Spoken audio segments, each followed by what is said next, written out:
네, 또 이번에는 자유학기제를 통해서 많은 학생들을 지도해 오고 또 현장에서 직접 소통해 오고 계신 선생님이세요. 두 분을 모시도록 하겠습니다.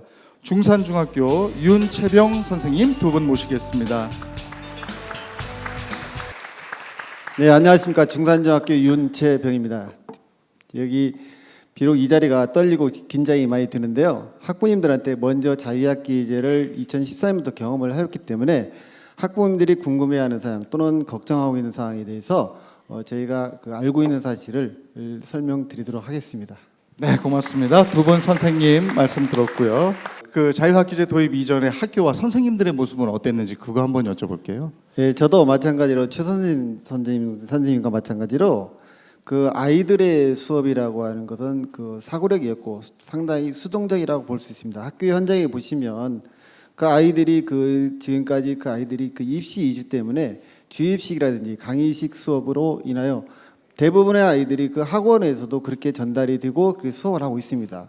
아시다시피 그러다 보니까 수업의 그 주도권이 학생에게 있어야 되는데 학생이 있기보다는 선생님에게 있다고 볼 수 있죠. 그러다 보면 선생님이 하라는 대로 아이들이 어떤 그 서술행위라든가 이게 문제를 갖다가 사고력을 가지고 문제를 써야 되는데 그렇지 않고 정답 단답형 위주로 문제를 작성한다거나 수업을 한다거나 아이들이 수업을 나와서 발표를 하라고 하면 발표를 못 합니다. 수학 문제를 풀라고 저희 수학 교사인데요.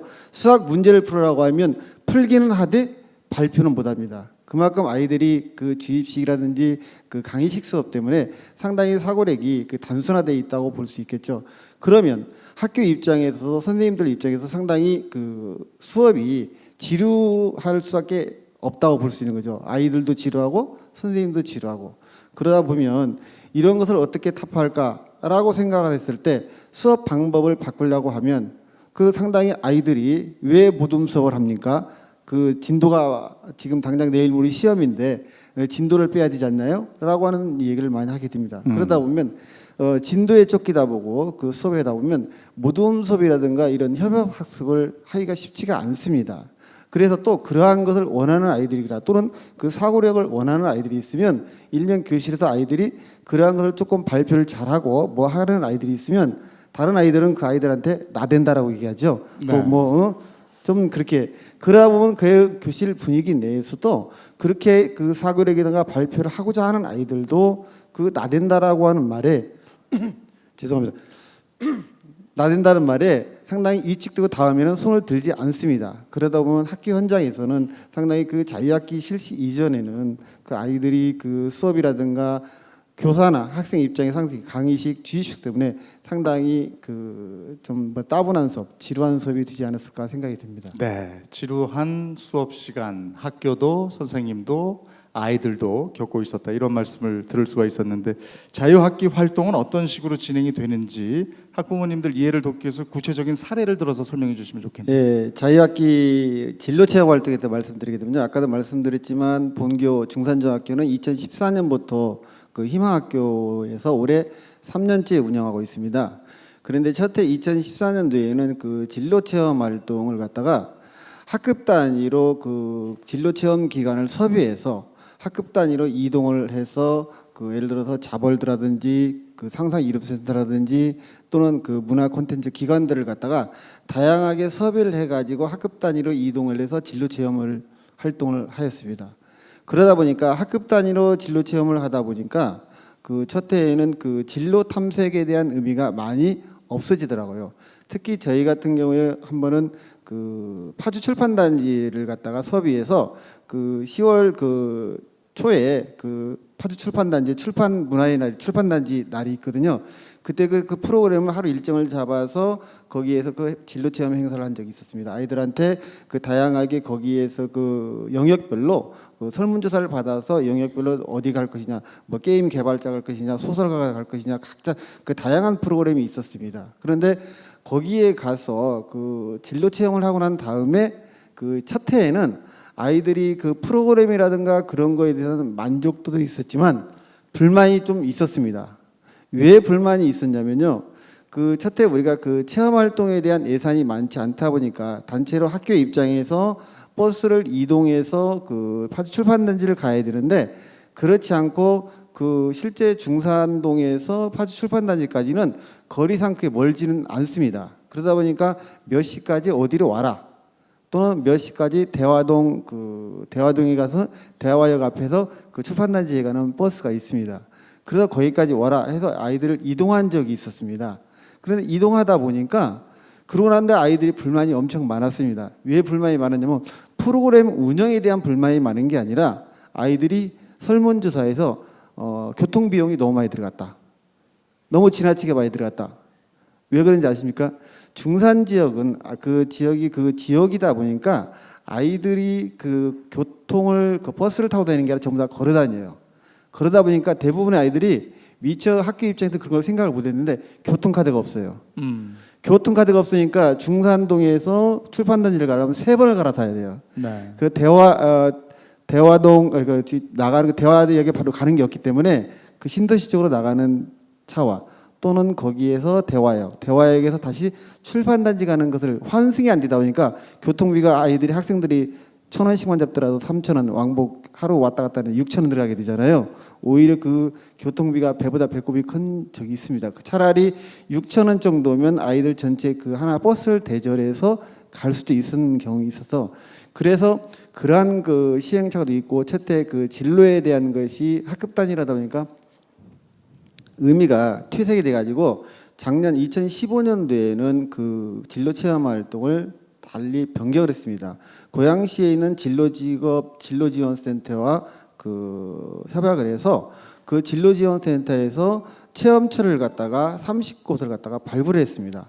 발굴해 가지고 그 체험처를 갖다가 학교하고 MOU를 체결했죠. 그래서 거기에 진로지원센터에서 학교에 들어와서 학교에서 아이들이 그 희망에 따라서 그 선택을 해서 그렇게 해서 체험 활동을 한 적이 있고, 그럼 체험 활동을 어떻게 했냐면 사전에 하루는 아이들이 그 첫날은 그 기관에 갔을 때에 대한 예절 또는 인성교육 이런 거에 대한 사전 안전교육을 실시하고, 둘째 날은 실제 체험 활동을 실시합니다. 그 체험 활동을 실시할 때 다음에 또 말씀드리겠지만 학부모님들이 그 체험처를 이동하는데 상당히 그 교사 선생님들만 갖고는 한계가 있기 때문에 여기 대부분의 학부모 지원단일 겁니다. 아마 그래서 많은 학부모 지원단 어머님들이 그 체험 활동에 아마 좀 협조를 많이 해줘야 될 거라고 생각이 듭니다. 그것은 또 다시 또 말씀드리겠는데요. 그래서 둘째 날에는 그 체험 활동하고 셋째 날에는 다시 학교에 와서 그 체험 활동에 대한 그 사후 보고서 또는 작성, 진로에 대한 것을 써서 그렇게 1일차, 2일차, 3일차 운영을 해서 진로 탐색 그 체험 활동을 한 작년에는 그렇게 했습니다. 또 하루는 그 지필평가 기간에 또 뭐냐면 대학생 학과 멘토링이라는 게 있습니다. 그 진로지원센터에서 그것도 협약을 맺었고 그 아이들의 유망 학과라든지 관심 직종이 있습니다. 그 직종들을 진로지원센터에서 대학생들을 갖다가 섭외해 가지고 대학생들이 그 어떻게 아이들한테 교육을 하고 어떻게 해야 되는지를 사전 교육을 받습니다. 그러고 난 다음에 학교 입장에서도 아이들한테 유망 집중이라든지 또는 유망 학과 거기에 대한 설문조사를 받아서 그 대학생 멘토링도 실시했고요. 그 다음에 그 학부모님들한테 상당히 도움을 많이 했던 것은 뭐냐면 직업 체험의 날은 학부모님들이 실제 현장에서 각자 부모님들이 다양한 직업을 체험하고 있잖아요. 그 체험하는 직업을 와서 실제 현장에서 생생하게 아이들한테 그 알려주고 또 아이들이 거기에 대한 보고서를 쓰고 그렇게 해서 진로 탐색을 많이 했던 걸로 생각이 듭니다. 네. 이동 간에 그러니까 시행착오는 있었는데 진로 체험이라든지 체험 활동이라든지 이런 면에서는 긍정적인 성과가 있었다. 그리고 개발 계속하고 계시고요. 그런데 그 중에서 그 진로 탐색 활동 중에서 학교 입장에서 지금 계속해서 1년차, 2년차, 3년차 하는 게 뭐가 있냐면요. 그 나의꾼 발표 대회라는 게 있습니다. 학생들이. 그 학생들이 그 12월 달에 가면 나의꾼 발표 대회를 PPT나 UCC로 본인이 그 나의꾼 발표 대회를 그 전체 학생들 대상으로 만듭니다. 그 대회를 하는 거죠. 그래서 자기 본인의 그 꿈을 갖다가 그 UCC나 PC도 만들어서 전체 학생들 앞에서 대회를 실시합니다. 대회를 실시해서 거기에 대한 시상도 하고 또 그게 상당히 아이들이 아시다시피 그 1학년 학생들이 그 1학년 학생답지 않게 그 성숙한 뭐 사회관, 국가관 이런 까지 좀 거창하게 하는 애들도 있고 또는 본인 그 입장에서 그 나의 꿈을 갖다가 하는 아이들도 있습니다. 그래서 상당히 그것을 할 때는 아이들이 진지하게 잘 듣습니다. 네. 진지하게 다 듣고 또 그렇게 해서 그게 연계가 되다 보니까 그 1학년 때 아이들이 꿈이 또 1학년 때 했던 꿈이 중학교 2학년 되면 또 달라질 수 있잖아요. 또 2학년 때 했던 꿈이 3학년 때도 달라질 수 있기 때문에 그것을 갖다가 그 1학년 때 했던 것을 다시 또 그 1년 뒤에 나의 모습, 또 2학년 때 했던 것을 1년 뒤에 나의 모습에서 나의 꿈 발표 대회를 학교 입장에서 지금 정책적으로 이렇게 계속해서 네. 1, 2, 3학년에 추진하고 있습니다. 연계성 이런 것도 염두에 두고 실시하고 계신다 이런 말씀을 해주셨는데 아까 차관님께서 신혼 아이들은 신나고 선생님들은 좀 혼나시는 교사들의 변화는 어떻습니까 현장에서? 예, 맞습니다. 학부모님들 입장에서 대부분의 학부모님들은 자유학기 하면 시험 안 보는 학기 그렇게 생각을 대부분 다 합니다. 그러나 아까도 주고 갔지만 시험은 그 지필평가만 안 보지 과정중심평가, 수행평가라 이런 건 다 진행을 합니다. 그런데 자유학기 이제는 크게 두 가지죠. 교과에 대한 수업 방법과 그 다음에 자유학기 활동입니다. 그러면 교과라고 하는 것은 많은 지금 학교에서 그 선생님들이 자유학기제를 하면서 상당히 많이 힘듭니다. 그러나 힘들지만 선생님들이 보람을 가지고 또는 그 교과에 대한 수업을 바꾸려고 상당히 노력합니다. 왜? 학생들이 만족하고 좋아하기 때문에. 그러면 그 교과 수업을 바꾸는데 그 자유학기제 학년 1학년만 그 교과 수업을 바꾸려고 그런 게 아니라 2학년, 3학년도 역시 마찬가지로 쭉 연계해서 교과 수업을 상당히 바꾸려고 지금 생각을 하고 있습니다.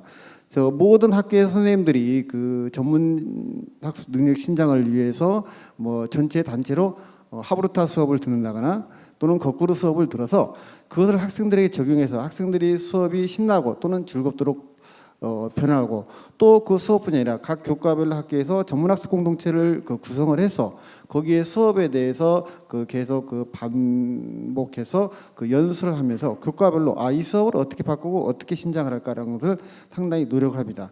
거기에는 선생님들이 그 어떤 그 수업에 대해 상당히 변화를 하려고 노력을 해서 2학년, 3학년에도 역시 마찬가지 변합니다. 그러면 그러기 위해서 학교 입장에서는 자유학기에 예산도 있지만 학교의 그 행복학교 예산이라든지 그 혁신공감 예산이나 이런 예산들이 많이 있습니다. 이런 예산들을 갖다가 교과에다가 집중적으로 투여해서 아이들이 그 수업이 즐겁도록 선생님들의 수업 방법 개선을 위해서 상당히 노력을 하고 있습니다. 두 번째로 자유학기 활동은 아시다시피 학부모님도 알다시피 각 교과에서 2학기 때는 자유학기 활동을 위해서 1시간씩 시수를 감축합니다. 그게 이제 올해부터는 170시간씩 운영을 하게 되는 거죠. 그러면 아까도 얘기했지만 그 학부모님들 그 퀴즈에도 나와 있지만 4가지 영역이 있었죠. 진로 탐색 활동, 그다음에 주제 선택 활동, 그다음에 예술 체육 활동, 동아리 활동 4개가 있습니다. 이게 4개의 영역에 대해서 각각 학교에서 프로그램을 운영하고 있습니다. 그럼 프로그램을 운영하는데 선생님들이 그 예를 들어서 한문 선생님이 한문 수업을 하다가 한문을 감축하고 이런 그 4가지 영역의 프로그램에 투여가 됩니다. 투여가 됐을 때 그런 어떤 교과 특기를 갖고 있는 선생님들은 상당히 그래도 부담이 덜 되지만 교과 특기 없는 선생님들은 상당히 부담이 많이 듭니다. 내가 이 실수를 감추겠으니까 무언가는 또 가르쳐야 됩니다.